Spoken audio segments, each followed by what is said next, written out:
मुगल पूरे भारत पर कब्जा करने के बावजूद कभी असम को क्यों नहीं जीत पाए? जी हाँ, ये कहानी है उस अहोम किंगडम की जो 1615 से 1682 तक चला, जिसमें कभी मुगलों की जीत नहीं हुई। इस लेक्चर में हम जानेंगे कि कैसे असम के अहोम किंगडम ने बार बार मुगलों को हराया। आइए शुरुआत करते हैं अहोम्स के बैकग्राउंड से। Who were Ahoms? 13th century में अहोम प्रेजेंट डे म्यांमार से ब्रह्मपुत्र वैली में आकर सेटल हुए। शुरुआत में अहोम्स ने लोकल लोगों के साथ सेटल होने के बाद 16th सेंचुरी आते आते सदिया किंगडम को हराकर अपने एक किंगडम, जिसे अहोम किंगडम कहा जाता है, इस्टेब्लिश कर लिया।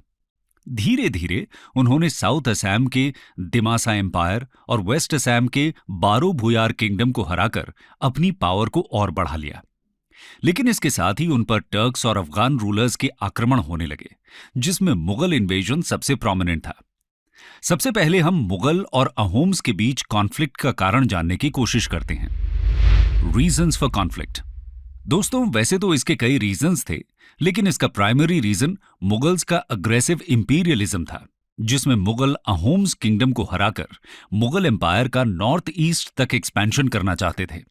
इसके अलावा मुगल्स पॉलिटिकल सुप्रेमेसी चाहते थे, यानी मुगल बादशाह की पसंद और नापसंद से असम में किंग बने और वहां किंग बादशाह के ऑर्डर्स को फॉलो करे। लेकिन अहोम किंग्स ने ये कंडीशंस कभी एक्सेप्ट नहीं की, जो कॉन्फ्लिक्ट का एक बहुत बड़ा कारण बना। आइए अब हम बात करते हैं कब और कैसे मुगलों ने अहोम्स पर अटैक किया। First attack by Mughals. वैसे तो अहोम्स और मुगलों के बीच स्कर्मिश 1613 से शुरू हो गई थी, लेकिन असम पर फर्स्ट ऑर्गेनाइज्ड मुगल अटैक 1616 में मुगल फोर्सेस ने किया था, जिसे बैटल ऑफ समधारा के नाम से जाना जाता है। रतन सिंह नाम के एक अनऑथराइज्ड मुगल ट्रेडर का अहोम किंगडम में पता चला।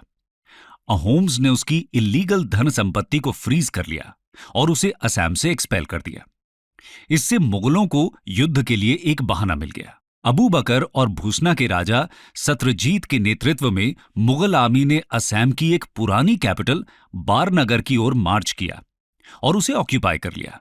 अचानक हुए इस हमले में छोटी स्कर्मिश के बाद अहोम हार गए।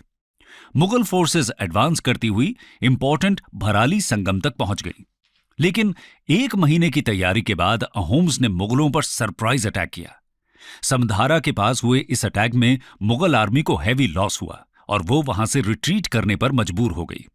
इस तरह मुगलों ने पहले असम हमले में बुरी तरह मात खाई और उनकी सैन्य प्रतिष्ठा को भी सिग्निफिकेंट डैमेज हुआ। इसके बाद भी मुगलों के छोटे छोटे हमले होते रहे, लेकिन अब हम बात करेंगे मुगलों के दूसरे बड़े अटैक की। Second major attack on Ahoms. पहली हार से 20 साल तक शांत रहने के बाद एक बार फिर से 1636 में मुगल सेना ने असम के कामरूप पर अटैक करके युद्ध की शुरुआत की। इसमें शुरुआत में अहोम्स की हार हुई और अहोम किंगडम को मुगल एम्पायर में मिला लिया गया। लेकिन 1638 आते आते फिर से पासा पलट गया और एक बेहतरीन तैयारी के साथ अहोम्स ने वापसी की।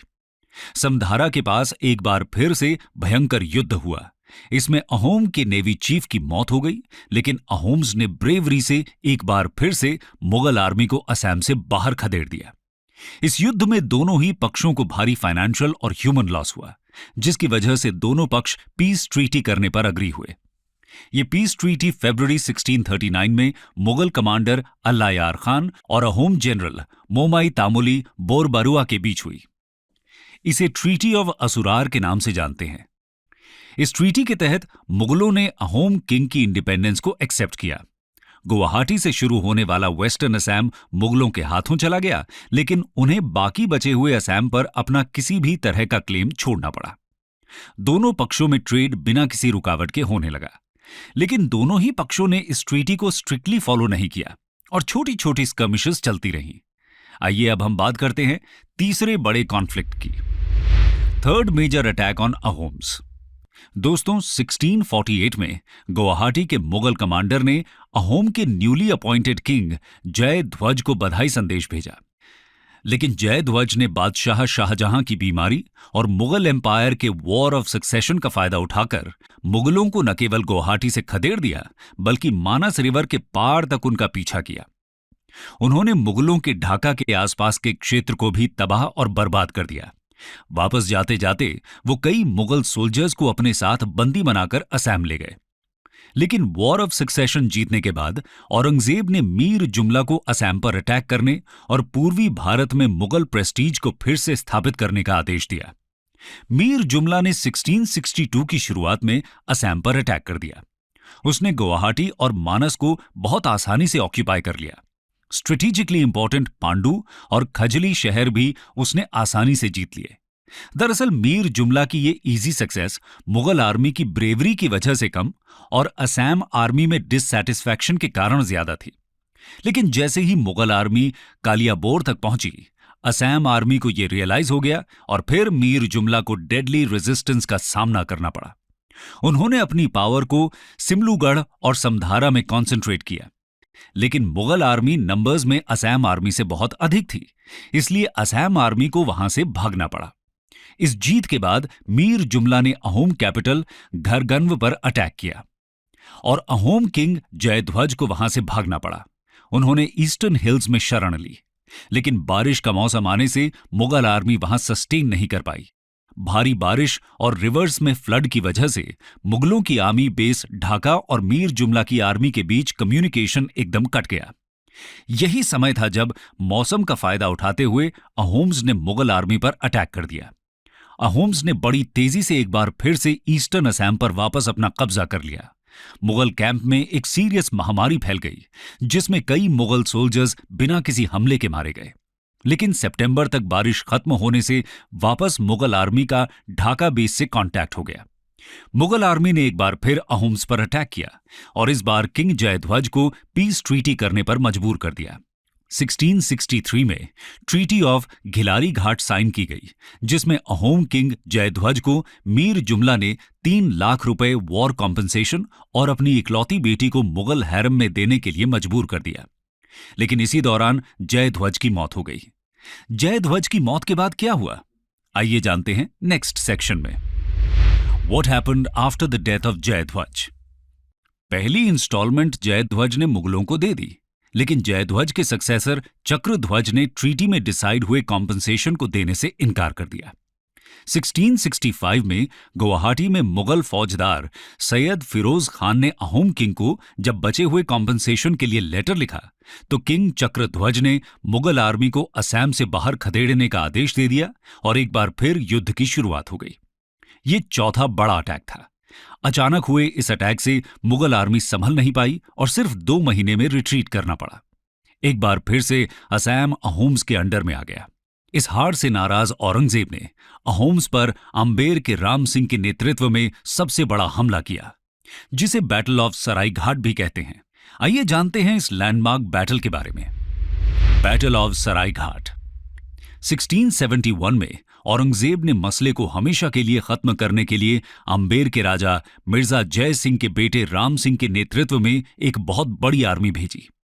ये आर्मी संख्या में कितनी बड़ी थी, इसका अंदाजा हम इस बात से लगा सकते हैं कि इसमें 4000 मनसबदारी राम सिंह के 4000 सैनिक, 1500 औरंगजेब की ओर से दिए गए एडिशनल सैनिक, 18000 घोड़े पर सवार सैनिक, 30,000 पैदल सैनिक, 2000 आर्चर सैनिक, 21 राजपूत ठाकुरों की सैन्य टुकड़ियां और 40 वॉरशिप्स शामिल थे। इसके अलावा कूच बिहार मुगलों की एक जागीर थी। ये असम के बहुत करीब है, इसलिए वहां से भी लगभग 10 से 15,000 पैदल और घुड़सवार सैनिकों ने मुगल आर्मी को ज्वाइन किया। टोटल संख्या अब लगभग 75,000 से 80,000 हो चुकी थी। इतनी बड़ी आर्मी के सामने कम संख्या की अहोम आर्मी टिक नहीं पा रही थी। तब अहोम्स के चीफ कमांडर लचित बोरफुकन ने फुल स्केल वॉर के बजाय गुरिल्ला वॉरफेयर की स्ट्रैटेजी बनाई। लचित बोरफुकन ने गुवाहाटी डिफेंड करने का निर्णय लिया। यहां एक हिली एरिया था जहां से मुगल आर्मी एंटर कर सकती थी। इस एरिया में लचित ने मिट्टी की दीवार बना दी और मुगल आर्मी को ब्रह्मपुत्रा का वाटरवे चूज करने के लिए मजबूर कर दिया। लचित ये जानते थे कि मुगलों की नेवी बहुत वीक है और उसे पानी में युद्ध का एक्सपीरियंस भी नहीं है, और गुवाहाटी में दीवार के बाद ईस्ट में जाने का एकमात्र रूट ब्रह्मपुत्र नदी ही बचा था। सरायघाट में ब्रह्मपुत्र रिवर बहुत अधिक नैरो थी, जिसकी विड्थ लगभग 1 किलोमीटर से भी कम थी। नेवी को रोकने के लिए ये एक आइडियल जगह थी। इसके अलावा लचित ने राम सिंह को यह संदेश भिजवाया कि वो बहुत डरे हुए हैं और मुगलों से नेगोशिएट करना चाहते हैं। उन्होंने नेगोशिएशन में राम सिंह को उलझाए रखा ताकि उनकी तैयारी और बेहतर हो सके। औरंगजेब ने भी इससे निपटने के लिए मुनव्वर और शाइस्ता खान के नेतृत्व में एक बहुत बड़ी नेवी भेजी। जब तैयारी पूरी हो गई तो लचित ने राम सिंह को मैसेज भिजवाया कि आप तो एक नौकर हैं, नेगोशिएट करने के लिए अपने बादशाह को भेजिए। राम सिंह ने गुस्से में आकर गुवाहाटी की तरफ मार्च करना शुरू कर दिया, लेकिन उन्हें अहोम्स के गुरिल्ला अटैक का लगातार सामना करना पड़ा। जैसे ही मुगल सैनिक किसी हिली एरिया में एंटर करते थे, वहां बैठे अहोम आर्मी के सोल्जर्स उन पर हमला करके वापस हिल्स में छुप जाते थे। लगातार मुगल सैनिकों का हरासमेंट होता रहा और धीरे धीरे उनकी संख्या कम होने लगी। अंत में थक हार कर राम सिंह ने मुगल आर्मी को सराय घाट के नैरो पाथ से गुवाहाटी में घुसने का आदेश दिया। और अहोम्स के लिए तो ये एक आइडियल कंडीशन थी। ब्रह्मपुत्र रिवर में मुगल आर्मी को 3 तरफ से घेर लिया गया। मुगल नेवी को 3 तरफ इताखुली हिल्स, कामाख्या हिल्स और अश्वक्रांत हिल्स की तरफ से एक साथ हमले का सामना करना पड़ा। पानी में वीक होने और डेडली अहोम अटैक की वजह से मुगल आर्मी ज्यादा देर मुकाबला नहीं कर सकी। अय्याश मुगल एडमिरल मुनव्वर खान हुक्का पीते हुए मारा गया। उनके टॉप 3 एडमिरल्स के साथ ही 4000 मुगल नेवी के सोल्जर्स भी मारे गए। बचे हुए मुगलों को मानस रिवर तक खदेड़ दिया गया। इस तरह अहोम्स की एक बहुत ही शानदार जीत हुई। लेकिन क्या आपको पता है कि इसके बाद भी मुगल चुप नहीं बैठे? आइए जानते हैं कि मुगलों ने किस प्रकार साजिश करके बिना युद्ध लड़े ही गुवाहाटी को एक बार फिर से कैसे अपने कंट्रोल में ले लिया। What happened after the Battle of Saraighat? Battle of Saraighat के करीब 8 साल बाद 1679 में अहोम किंग सुदोइफा के शासनकाल में गुवाहाटी का कमांडर लालुक बार फुकन बना। बंगाल के मुगल सूबेदार मोहम्मद आजम खान ने उसे सरायघाट के बदले में 4 लाख रुपए घूस ऑफर की। साथ ही आजम ने असम की गद्दी पर लालुक बार फुकन को बैठाने का भी प्रॉमिस कर दिया। लालच में आकर लालुक ने सरायघाट पर कब्जा करने के लिए आजम शाह को इनवाइट किया और इस तरह बहुत आसानी से एक बार फिर से गुवाहाटी मुगलों के कब्जे में आ चुका था। लेकिन कहानी अभी बाकी है मेरे दोस्त। इसके बाद मुगलों और अहोम्स के बीच अंतिम युद्ध हुआ, जिसमें हारने के बाद फिर कभी मुगलों ने असम की ओर देखने का दुस्साहस नहीं किया। आइए बात करते हैं बैटल ऑफ इताखुली की। बैटल ऑफ इताखुली 1681 में गदाधर सिंह अहोम किंग बने। उन्होंने मार्च 1682 से ही मुगलों को गुवाहाटी से खदेड़ने के लिए युद्ध की तैयारी शुरू कर दी। दिहिंगिया अलून बारबरुआ के नेतृत्व में जून और जुलाई महीने में गुवाहाटी पर 3 तरफ से हमला करने का प्लान बनाया गया। गुवाहाटी पर ब्रह्मपुत्र नदी के नॉर्थ बैंक, साउथ बैंक और नदी के पानी में नेवी से अटैक किया गया। लेकिन इस बार मुगल कोई खास रेजिस्टेंस नहीं दिखा पाए। उसके कई कारण थे, जैसे औरंगजेब का मराठों के साथ डेक्कन में एंगेज होना, गुवाहाटी के फौजदार मंसूर खान का बीमार होना, बंगाल में मुगलों का ईस्ट इंडिया कंपनी के साथ डिस्प्यूट। इन कारणों से ज्यादातर पोस्ट से मुगल बिना किसी रेजिस्टेंस के ही रिट्रीट कर गए। एकमात्र युद्ध इताखुली में लड़ा गया, जिसे बैटल ऑफ इताखुली के नाम से जाना जाता है।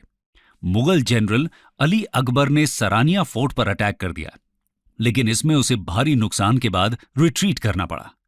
17 जुलाई 1682 को अहोम्स ने इताखुली को घेर लिया। मुगल सैनिकों ने रेजिस्टेंस किया, लेकिन वो हार को टाल नहीं सके। 15 अगस्त 1682 को इस युद्ध का अंत मुगल जनरल जयंत सिंह की हार और आत्मसमर्पण के साथ हुआ। मुगल फौजदार अकबर अली को रिट्रीट करके भागना पड़ा। इताकुली फॉल के साथ ही अहोम्स ने मानस नदी तक अपना कब्जा कर लिया। इसके बाद मुगलों ने कभी असम की तरफ कोई अटैक नहीं किया। अहोम्स का ये किंगडम 1826 तक चला, जब फाइनली अहोम्स को हराकर ब्रिटिश एम्पायर में मिला दिया गया। कंक्लूजन। दोस्तों, आज भी बैटल ऑफ सरायघाट को पूरे नॉर्थ ईस्ट में प्राउडली याद किया जाता है। असम के लोक गीतों में इस बैटल का वर्णन होता है। सरायघाट में असम आर्मी की विजय और लचित बोरफुकन की वीरता को याद करने के लिए 24 नवंबर को पूरे असम में लचित दिवस मनाया जाता है। 1999 से नेशनल डिफेंस एकेडमी एनडीए के बेस्ट पासिंग आउट कैडेट को लचित बोरफुकन गोल्ड मेडल से सम्मानित किया जाता है। तो दोस्तों, ये था इंडियन हिस्ट्री का वो ग्लोरियस चैप्टर जो कहीं ना कहीं मेन स्ट्रीम हिस्ट्री से छिप जाता है। अहोम्स की बहादुरी और साहस आज भी हमें इंस्पायर करते हैं और आने वाले कई जनरेशंस इससे प्रेरणा लेते रहेंगे। Thank you and God bless.